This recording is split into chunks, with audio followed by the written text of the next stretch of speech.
Public service loan forgiveness has the added requirement that you both work for a qualified employer and at least for 30 hours a week on average. So, when we speak about qualified plans, when you first get your student loan bill, when your loans are going into repayment, what they send you is no plan at all. It's a standard repayment. Excuse me. It's the plan that everyone is in by default, but it isn't necessarily a repayment plan, and it certainly is not a qualified plan. This is an example of a family of five making about $55,000 of adjusted gross income with a student loan balance of about $50,000. So if you see their monthly payment is about $530, at the end of their repayment period, um, they've paid just over $63,000 with no hope of forgiveness. The qualified plan, however, they pay more than $400 less a month, over $4,000 a year. And at the end of that same repayment period, this borrower, which would have $49,000 left, that's the amount that would be forgiven federally tax free. All things being equal, same loan amount, same income, same family size. Not only does this borrower in the qualified plan have just under $50,000 of forgiveness, but they've also paid $40,000 less over the course of repayment. So quite a few people have come in since I gave my beginning spiel, so I'm going to give another one. I am going to be keeping an eye on the chat box and the Q&A box. So if Aaron discusses something that you have a question on, please type it in there. If it's specific to your loans, you have a link in the chat box to sign up for a loan review to, have your questions answered or to find out what these programs you're eligible in. One question that came in already, Aaron, how do I know if my servicer put me in the right qualifying plan? Anyone that has spoken to me or seen one of our webinars will know I'm not a fan of the servicers. I'm of the opinion they do is in their best interest as opposed to the borrowers. The best way to answer that question is to suggest you have a loan review. It isn't likely they put you in the right plan or program. They have the plans that they prefer that you'll notice they put most borrowers into. The best answer to that is to have your loans reviewed, and we'll tell you exactly what plan or program you're in. So somebody said that their chat option was disabled. I'm not sure how to enable it. So just use the Q&A if for some reason your chat feature is not working. So student loan forgiveness was created in July of 1994. Public service loan forgiveness was created in October of 2007. Neither program has worked very well. 98% of people that actually qualify for public service loan forgiveness, they never received it. Usually, most cases, the issues are with your servicers. The servicers either never explained the program correctly, never told you how the plans and programs work, didn't enroll you in the correct plan or program. It's normally a servicer issue. There are other issues. For example, we're in Cleveland. A big employer here is Cleveland Clinic. They're a qualifying employer for public service loan forgiveness. But you have to work directly for the employer. You can't work through an agency, a temp agency, or any other type of agency. They would have to qualify because they pay you. Another one of the servicer issues that we're experiencing right now, the Department of Education is trying over the next few years to phase out the servicers. But right now, all of the servicers are changing platforms, their websites to .gov from .coms. So right now, millions of borrowers are unable to log into their servicer website. They're unable to make payments or send payments to their servicer. It's just another of a long list of issues with the servicers over the years.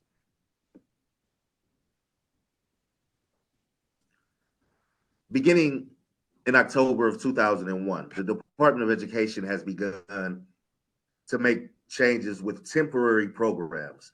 From 2007 until September of 2001, only 3,000 people in total had their loans forgiven through the student loan forgiveness programs. Since they began these temporary changes, that number has swelled up almost to 1 million people. So while the programs are temporary, they most certainly work. It began in October of 2001 with the public service loan forgiveness waiver. This will convert non-qualified payments into qualified payments. So people who may have qualified for these programs but had never been properly enrolled, they could take all the payments they've made already, convert those payments into qualifying time for either public service loan forgiveness, specifically with the waiver. Since the waiver expired in October of 2022, the Department of Education has come out with the one-time account adjustment. The accounts that are being adjusted are the qualifying income-driven repayment plans for both student loan forgiveness and public service loan forgiveness.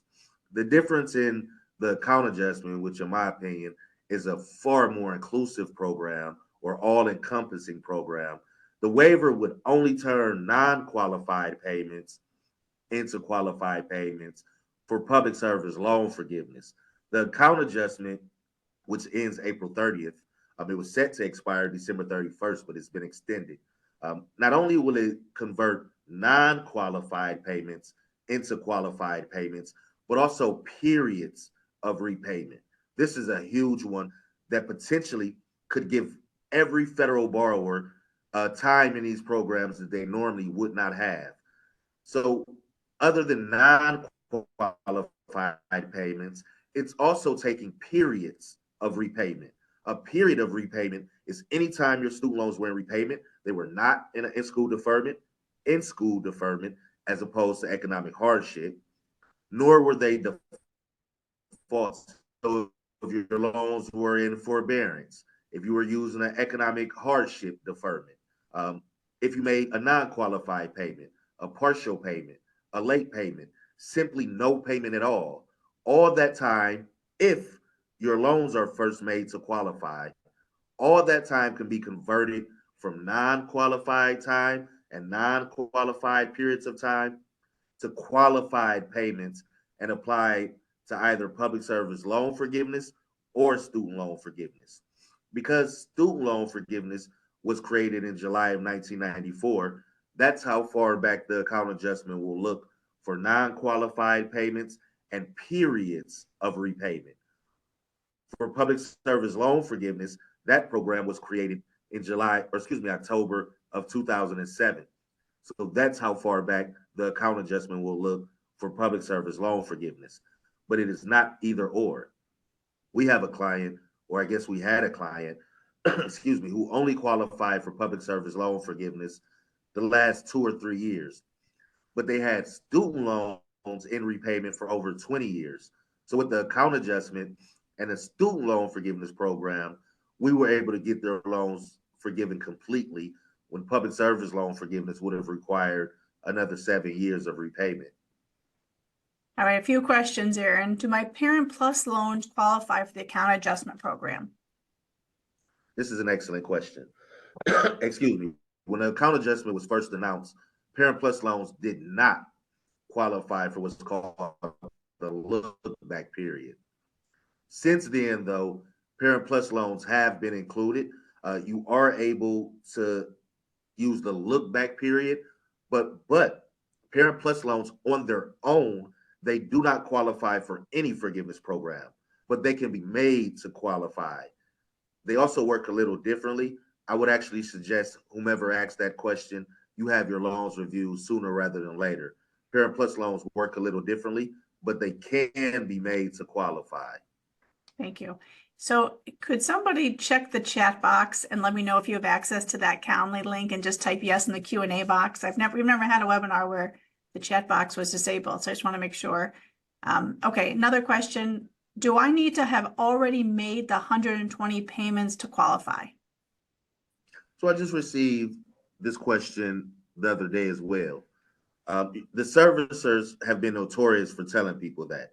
That is not the case. You have to be enrolled into public service loan forgiveness so they can begin counting your qualifying time. Just this morning, I received a letter from one of our clients that we've had since 2020. They just now got their account where it's above 120 qualifying payments. Without already being enrolled into the program, they would have no way of knowing. And more importantly, getting qualified time from the servicers is almost akin to pulling teeth. It's in and of itself is a very tedious task, I'll say. You have to be enrolled in a public service loan forgiveness. Your loans first have to be made to qualify, then enrolled. There are situations where people could already have the time. They should have had the time, but they're qualify during this period of time. If their loans are made to qualify, then yes, they already have their 120 qualifying payments. But that is not how the program normally works. All right, a few more questions. I apologize, I can't get that link to be live. So you're going to see the calendar link typed out on a few of the pages of the PowerPoint. We'll also send it to you afterwards. So I know a couple questions are coming in. How do we sign up for a loan review? Apologize for that. No idea why that was disabled, but it's either just write it down from one of these slides, or you'll also, after this webinar, get that link. Okay, a couple more questions that came in, Aaron.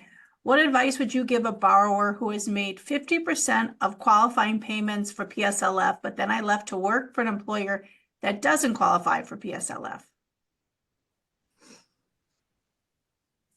Have your loans reviewed. So public service loan forgiveness does dictate you make 120 qualified payments. They do not have to be consecutive payments. So for this person, if they left and then went back to a qualified position, their time will pick up right where they left off. If not, then they may no longer qualify for public service loan forgiveness, but you still qualify for student loan forgiveness. So there's still the possibility of forgiveness. It just may not come as soon. But I don't want to give a specific answer without having reviewed the loans first. Sign up for a loan review and we'll be able to be a lot more specific. Last one on this page. What if I consolidated all my loans in 2021 with one financial institution because my yearly amount kept going up? So when I hear one financial institution, that worries me. It sounds as if you didn't consolidate, but perhaps you refinanced. If that is the case, you took your federal loans private. You no longer qualify for any type of forgiveness program. But that's just the word choice that I'm hearing. Have your loans reviewed, and either myself or one of our advisors will be able to be a lot more specific. So one of the questions we get most often is, do my loans qualify for the account adjustment? The best answer is have your loans reviewed. We'll be very upfront about what you do or don't qualify for. But for the sake of the question itself, if you have direct loans, if you're repaying in an income-driven repayment plan that has been recertified every year, and your loans are in good standing, you should qualify for the account adjustment. All right, I think I may have fixed the chat box, so somebody will check that out. Let me know. So what if your loans are in default? When we say default, that means you've defaulted on a repayment plan that you've agreed to repay your loans under. You've gone 270 days or longer without making a payment towards that plan. Once your loans go into default, you lose your federal privileges, what are called your federal privileges. Your loans are no longer with the Department of Education. They're now with a collection company. This collection company is charging you 24% interest, 18% accrued daily. You also lose your ability to receive an income tax return if you're someone who receives it. They'll offset it. By offset, I mean they'll take the whole thing. Normally, the collection companies will only apply between $5 and $50 to the interest of your student loans. The rest they keep as a collection fee. You have to deal with the collection company. They'll only tell you about a rehabilitation program. That's when you negotiate a fair and reasonable payment that you have to make for 9 consecutive months. before your loans will come back to good standing. But that is an even worst case scenario. Although you've come to this rehabilitation program in good faith with the collection company, they're able to resell that debt up until after the fifth month. So although you've been making your payments, you made the first five payments on time, full payments with no problem. You'll go to make that sixth payment, and your loans are no longer there. So not only do you have to find where they are now, but you have to begin that rehabilitation program from day one. You also threaten the risk of your loans going into garnishment, which is by far the worst case scenario when it comes to federal student loans. Garnishment means there's an actual judgment against you in a court of law. They're taking 15% of every taxable income that you receive, whether it's employment, unemployment, some investment income, Social Security, some military benefits if they're taxed. And they'll do that for the foreseeable future. Only a judge can release you from garnishment.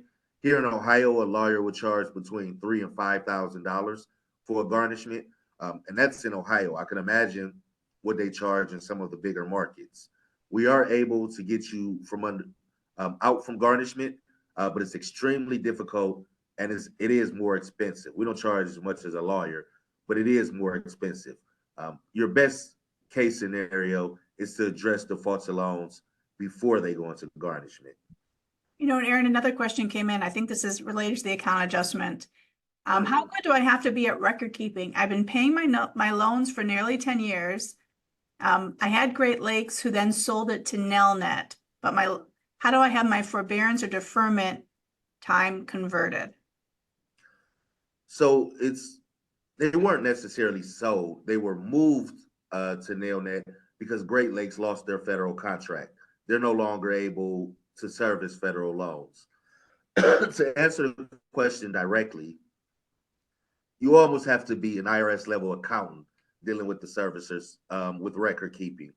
I'm of the opinion they do a terrible job as far as the forgiveness programs go. So you almost have to know the answers to your questions when you're speaking to them, because they'll just give you the answer of the month. You do need to keep a pretty good track of it, but have your loans reviewed. We'll be very thorough in explaining these plans and programs, and we'll tell you exactly how much time in repayment you should have left. So a few questions have come in related to who's eligible for a loan review. So if you're on this call, you most likely work with an advisor or work with our Thrive program in terms of your student loan and financial wellness benefits. So you obviously, if you're on this webinar, you're eligible for loan review. You also, your family member. So if you're a child and your parents have Parent Plus loans, they're eligible for loan review. If you're a parent and your children have loans, they're eligible for a loan review. So you feel free to share the link. And also, if you work for a company that has a discounted rate for our other services, just make sure you tell your family members to tell them the company that you work for. So one of the changes that were made was a new addition to the income-driven repayment plans or program. One of the older plans was repurposed into the SAVE plan. The SAVE plan, essentially what it does, part of the calculation for an income-driven repayment plan is what the IRS calls your discretionary income. Part of that calculation was 150% of the national poverty line. They've raised that to 225%. What that means is for a single individual, the first $32,800 of your income is considered non-discretionary. For example, here, for a family of four, they exclude the first $67,200. For a family of five, the first $72,000 of your income is considered non-discretionary or is exempt from the calculation. So in a qualified plan where this borrower was only paying $118 a month, under the new SAVE plan, all things being equal, that same borrower that went from $530 a month to $118 a month now has a $0 a month payment. It didn't used to be very often people got $0 a month payments. Excuse me, but I have to be honest, since the SAVE plan has become available, it happens more often than not. We still get the same questions though. People want to know if they're not paying anything, aren't they going to have their loans forever? Or isn't the interest going to kill them?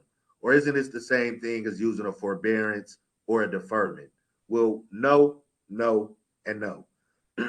Anytime your income driven repayment plan dictates a $0 a month payment, not only is that considered a full and on time payment and counts towards public service loan forgiveness and student loan forgiveness, but it's reported to the credit reporting agencies that you made a full and on time payment because you did. They don't report how much you pay, just whether it was a full payment and whether it was on time or not. Also, if it's done correctly, there's a built-in mechanism that does not allow interest to accrue above your monthly payment. In this case, it would be zero. So any interest that accrued above $0 a month, the Department of Education will pay the interest if your plan is set up correctly. So I cannot stress enough how many borrowers the account adjustment has helped. We've been able to use it to help thousands of borrowers, but overall, millions of people are getting time they normally would not have because of the account adjustment. As I mentioned earlier, they're already up to about 1 million people who've had their loans forgiven just in the last year and a half. This program is the best thing the Department of Education has ever done. Everybody should get some time for the account adjustment, but it's temporary. It was supposed to expire December 31st of 2023. But because Congress hadn't passed the budget and they couldn't fund the program, it was a one-time extension, which will take it till April 30th. That's the deadline. Your loans have to be made to qualify by April 30th. If they do not, normally with these programs, you have to begin them from day one when both you as the borrower and your loans qualify. You could work for a qualifying employer and have been making payments for 20 years. But if you've never been in a qualified plan and enrolled into these programs, after April 30th, you'll have to begin from day one. These conversations are normally heartbreaking outside of the account adjustment. Don't miss this deadline. If you have defaulted loans, the Fresh Start program, which will not only get loans out of default and back in good standing in about a billing cycle or about a month, where normally it's a 9-month program, but it'll also automatically enroll them in an income-driven repayment plan if it's done correctly. So your qualifying time begins immediately, but it also has the ability, the only program of its kind, to take all that time spent in default and convert it to qualifying time. Defaulted time has never been able to be converted. If you have defaulted loans, if they qualify for the Fresh Start program, there's no better program to bring your loans back into good standings. The SAVE plan doesn't have a deadline, but to take advantage of the SAVE plan, to make the most out of it, the SAVE plan in conjunction with the account adjustment is going to give millions of borrowers student loan forgiveness right now, and millions more years of qualifying time they would not normally have had. So we're going to go through some frequently asked questions. Aaron and I host these webinars once a month on Tuesdays at 2 p.m. So if you have anybody who's interested in our next one, they can use the link. It's a rolling link, but we pulled a couple questions that we get almost every time just to kind of walk through so Aaron can give the answer. This is probably one of the questions we get the most. As I mentioned, and I'll continue to mention, I'm not a fan of the servicers. One of the things that you'll find is if it's even the slightest error on any of your forms, not only will you not get qualified time, but they will not even notify you. I've seen people who have documents that have been in review since 2012. Their servicer has never mentioned anything about it. They have not pointed out any mistakes that were made. They haven't said A is the reason, B could be the reason. I could think of 100 reasons just off the top of my head why your qualifying time hasn't gone through. It's likely you're not in the correct plan, and something may have been wrong with the application. Have your loans reviewed. We'll be very specific and point out exactly what needed to be done.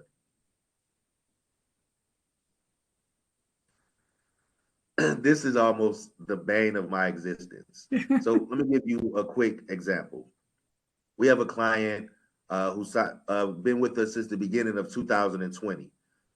They have NailNet, who the servicers have a certain percentage of calls that the Department of Education allows to drop without a resolution.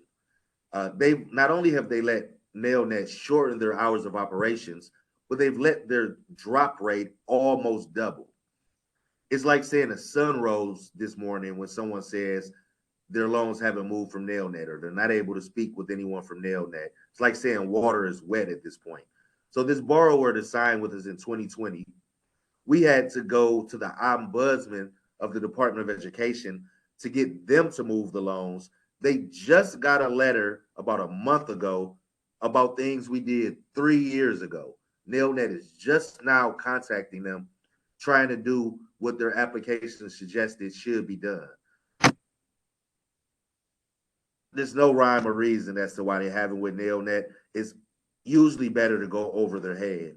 But have your loans reviewed. If you qualify for public service loan forgiveness, there's only one servicer that can hold those loans, and it is not NailNet. I think we've talked about that already. This is a harder one. So Parent Plus loans work a little differently. They limit the plans and programs they're able to go into. The first thing I would check to see is if your plan was calculated correctly. More often than not, plans are not calculated correctly, especially family size. If the plan is calculated correctly and the payment is still unaffordable, then it may be time to look at other plans that are not dictated by income. Have your loans reviewed. Anytime with Parent Plus loans, it's always helpful to have a loan review so that we can follow the history of those loans throughout repayment. So Aaron, you keep talking about loan reviews. Can you just give, I already have gotten a couple of messages that people have signed up for loan review. So good, you're able to access the link. But for those who are interested, wondering what it is, can you just give a quick overview of what happens at a loan reviews and what they need to bring to the loan review? So we would, if you haven't noticed, I'm not a fan of the servicers. Even their websites are really nonsensical if you know what you're looking for. They have all these strange groupings that don't make any sense. They use loan numbers, which are basically just made up, especially NailNet, surprise, surprise. So we would much prefer to review your loans on the Department of Education's website, studentaid.gov. For newer borrowers, that's where you would have done your FAFSA, studentaid.gov. The first thing we want to do is see how much in student loan debt you have, how old those loans are, and follow their history throughout repayment. We'll review your loans. We'll tell you what, if anything, stood out to us. We'll make a suggestion as to what you should do, and we'll run a projection based on that suggestion. We'll tell you exactly how much time you should have left or could have left in repayment. We'll tell you how much qualifying time you could have, how much your monthly payments should be, and how much forgiveness, if any, the Department of Education expects to forgive from your loans, and when that forgiveness will come. We are truly here to be a resource. So for those of you who are involved in the Thrive program, or those of you who are have an advisor that has turned you on to our services, our goal is to help all federal student loan holders access these programs. So these webinars are an attempt to really educate, because what we've learned over the years and years of doing this is that the programs are there, but borrowers are just not taking advantage of them. Just today, Aaron shot me an email for a client who somebody got $83,000 of loan forgiveness, and she was in a loan that didn't qualify. So there is just no way on her own she ever would have been able to enroll properly, convert her loans to qualifying loans, enroll in the IDR, and then, make those payments through to loan forgiveness. So if for nothing else, if these webinars give you an insight into what's available and the deadlines you need to take advantage, then we have done our job.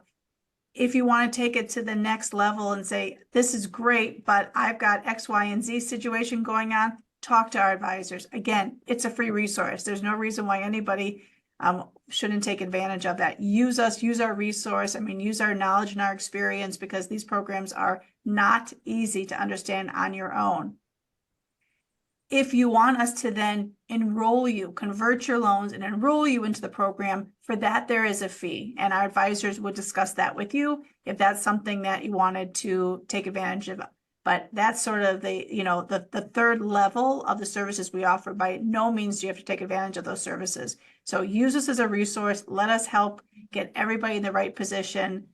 You've taken step one, take step two, talk to our advisors, and then decide from there the best course for you. But like Erin said, the account adjustment is probably the biggest program that we have ever heard of to try to right the things that went wrong in these programs prior to these adjustments. So take advantage, because once it's over, and then we're back to starting day one. As soon as you enroll, you start on day one of that journey. Right now, you get to start, in the middle of the path, or even towards the end, based on how many years you've been in loan forgiveness. So